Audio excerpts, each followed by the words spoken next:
गौरव पांडे जी, लखनऊ। राधा वल्लभ श्री हरिवंश महाराज। श्री हरिवंश महाराज जी। महाराज जी, आपसे सत्संग में सुना कि हमको सिर्फ नाम जप करना है और इसके सिवा हम कुछ कर भी नहीं सकते। अगर कुछ कर सकते हैं तो सिर्फ अपना बुरा कर सकते हैं। अगर छूट हो जाए तो हम कहाँ गिरें, हमारा चिंतन कहाँ, हमारे हृदय की मांग क्या है, हमारी दृष्टि कहाँ। अगर हम रुके हैं तो कृपा की बाढ़ हमें रोक रखिए। महाराज जी, आपकी कृपा से सब अच्छा चल रहा है, पर कभी कभी मन जो पुराने व्यसन छूट चुके हैं, संसारिक प्रतिकूलता आने पर बहुत जोर से उधर ले जाता है मन, जिससे परेशान हो जाता हूँ और इस मन इसी से लड़ाई तो भी बचना है।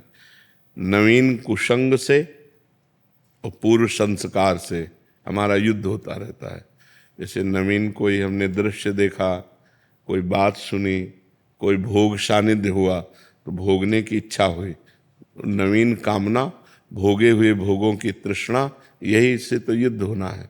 वो भोगा था, अच्छा लगा था, ये मन चिंतन करवा करके उधर ले जाना चाहता है। उसी समय ना, अब नहीं, अब लो नशा नहीं। यद्यपि बहुत बुरा लगेगा, मन को बहुत बुरा लगेगा, वो आपको जलाएगा और उस जलन को सह जाना ही अध्यात्म है। यम ही न व्यथ्यन्ते ते पुरुषम पुरुषर्षभ। जो मन के द्वारा दी हुई व्यथा से परास्त नहीं होता, व्यथित नहीं होता का मतलब परास्त नहीं होता।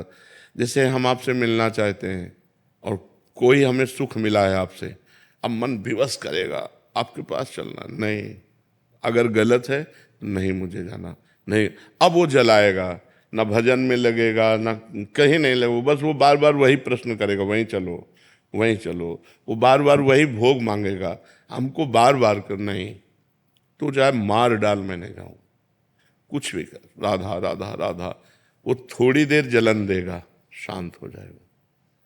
फिर दोबारा जब उठेगा तो पहली बार 15 मिनट जलन दी थी, अब की बार 10 मिनट जलन देगा, फिर 5 मिनट, फिर 2 मिनट, फिर सदा सदा के लिए राधे राधे हो जाएगा। पर इतनी क्षमता रखनी पड़ेगी कि उसके इस वार को सहना पड़ेगा। उसका स्वभाव है प्रमथन, मन को मथ डालना, एकदम व्याकुल, यार सब बाद में देखेंगे, पहले ये खा लेते हैं, पहले ये भोग लेते हैं, पहले ये पी लेते हैं, पहले ये देख लेते हैं। उसका ऐसा स्वभाव है।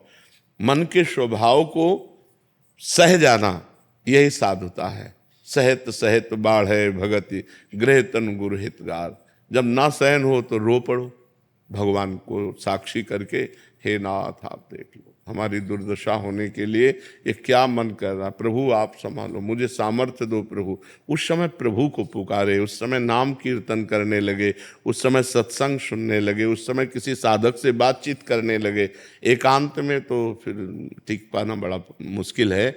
जब हमारा मन किसी विषय पर अरज गया हो और हम एकांत में तुम्हारा बार बार तुम्हें परास्त करेगा, उस समय हमको खोजना है कि किस विषय से शांत होगा। कोई शास्त्र स्वाध्याय, कोई सत्संग सुनना, किसी साधक के पास बैठ जाना, कुछ नहीं है तो जोर जोर से भगवान को पुकारना, राधा राधा किशोरी जू, हे लाल जू, हे प्रभु मुझे बचाओ मेरा मन ऐसे। क्योंकि इसको सहना बहुत कठिन है। बातें बना लेना, उपदेश दे लेना, उपदेश सुन लेना सब सरल है, लेकिन जब ये हठीला मन किसी विषय पर हट कर लेता है कि मुझे ये चाहिए, मुझे ये भोगना है, फिर बड़ा मुश्किल हो। फिर तो मतलब घबराहट पैदा कर देगा, भारी जलन पैदा कर देगा, व्यथा पैदा कर देगा। कहीं लगेगा नहीं तो आपको भी बुद्धि सलाह देगी, अरे कर लो, आज के बाद कभी नहीं करेंगे, पर आज कर लेते, शांत तो हो जाएगा मन, बस मर गए, अब फंसा लिया। फिर शांति जब होगी ना तो कहेगा कि नहीं करूँगा, पर पुनः जब संकल्प भरेगा तो तुम लड़ नहीं पाओगे, तुरंत वही करना पड़ेगा। फिर 2-4 बार हारने के बाद मन क्या कहेगा, अब तुम जीत सकते ही नहीं, लगे रहो इसी में। फिर वो जीव कि यार साल भर तो हमने छोड़ा था, फिर यार हम नहीं छोड़ पाए, फिर हम गिर गए। पहला जो विषय छोड़ा है उसको चांस मत दो। अगर चांस दिया तो फिर तुम्हें चांस नहीं देगा वो जीतने का, ये पक्का समझ लो। पूरा जीवन का जीवन निकाल देगा और आपकी हिम्मत नहीं पड़ेगी कि उससे आप लड़ सको। और एक बार लड़ना सीख गए, एक बार परास्त कर दिया तो आपके अंदर आनंद उठेगा कि यार वो बात से हम बच गए, वो बात से हम बच गए। तो आप हर बात जो बुरी है उसको आप परास्त कर देंगे। ये अध्यात्म की बात है। थोड़ा इसमें सहन करना सीखना पड़ेगा। तितिक्षु भगवान आज्ञा करते हैं, मात्रा स्पर्शास्तु कौन्ते शीतोष्ण सुख दुखदा। ये जो है आगमा पाइनो अनित्यास्तास्तितिक्षस्व भारत, ये आगमा पाइना आने जाने वाले हैं, इनको तास्त तितिक्षस्व भारत, इनको सह मात्रा स्पर्शास्तु कौनते शीतोष्ण सुख दुखदा।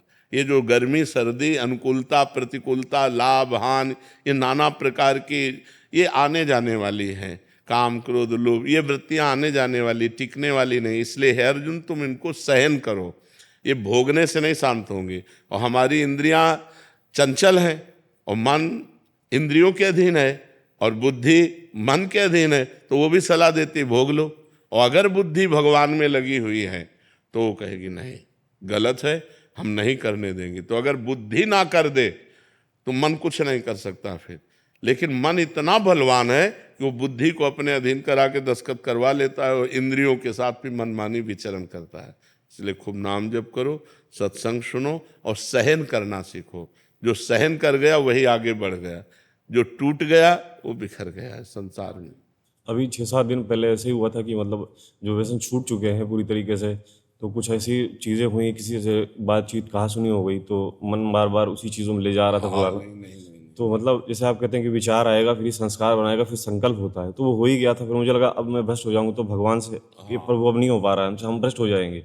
उसी समय कुछ ऐसा प्रभु ने कृपा की कि हुआ तो क्रिया नहीं हो पाई किसी तरीके से, तो बच गए। अब जैसे महाराज जी मन में आता है कि अब जैसे दीक्षा आप कृपा हो रही है, आपकी कृपा से ही सब हो रहा है, वरना हम तो किसी लायक नहीं थे, हम तो कहाँ पड़े थे वो तो हमको ही पता है। आपकी कृपा प्रभु कृपा हुई तो अब जो उपासना मिली है वो आपकी कृपा से कर पाते हैं, कर हो रही है। फिर मन में ये अब डर लगने लगा है कि जैसे दीक्षा ले ली उसके बाद आगे चल के फिर ऐसा हुआ कहीं कुछ क्रिया। यही डर वो तुमको गिराएगा, यही डर गिराएगा। तुम्हें डरना नहीं, ये मैं मर जाऊं लेकिन पीऊंगा नहीं, मर जाऊं कहाऊंगा नहीं, मर जाऊं भोगूंगा नहीं। तू कर, तू कितना भी बार बार कर, मैं नहीं कभी करूंगा। कभी हट करके देखो तुम इतना डरपोक क्यों हो गए, इतना डर क्यों, डरोगे मार डालेगा। बिल्कुल बात पक्की समझो, दुश्मन से डरना नहीं है।